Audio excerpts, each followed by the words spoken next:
J'ai envie de te parler d'un artiste qui débute, je pense qu'il va faire parler de lui. Il s'appelle José Manuel Chao, plus connu sous le nom de Manu Chao. Voilà, tu vois, c'est un petit gars qui débute. Dale una chinita a la negrita, échale baigón al baigón. Dale una chinita a la negrita, échale baigón al baigón. Si j'ai choisi de parler de Manu, c'est que c'est quelqu'un qui m'accompagne et je pense qu'il accompagne beaucoup de gens de ma génération. Je vais bientôt avoir 40 ans. Et, la Mano Negra pour nous ça signifie les années lycée, c'était l'époque où on sortait un peu de la vague téléphone, Trust, tous ces gars-là, et on entrait dans ce qu'on a appelé le rock alternatif.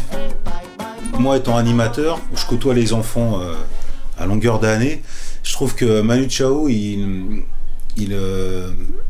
symbolise beaucoup l'univers de l'enfance, quoi. C'est quelqu'un qui est, je trouve, à bientôt 50 ans, on a l'impression que c'est un gars qui a 16 ans, quoi, il est fort pour mettre en musique, mettre en émotion la naïveté de l'enfance, l'engouement que peut avoir un enfant. Là, j'ai mis de côté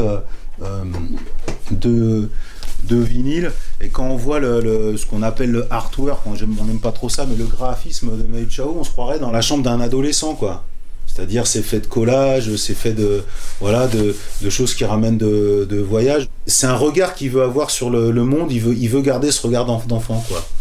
Il va pas essayer de se gratter la tête, se dire faut absolument que je sorte quelque chose d'inédit, d'original. Il est original de toute façon parce qu'il est lui. On est comme nous tous, on a chacun notre identité. Mais lui, il arrive par ses voyages à en faire une espèce de grande machine à laver.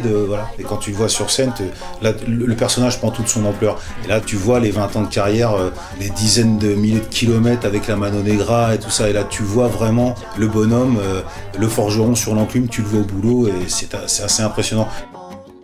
Clandestino à la base devait être un album avec du drum and bass derrière, ça devrait assez taper. À l'époque il écoutait pas mal de techno et un disque dur a sauté, il a perdu tous ses fichiers de drum and bass, quoi.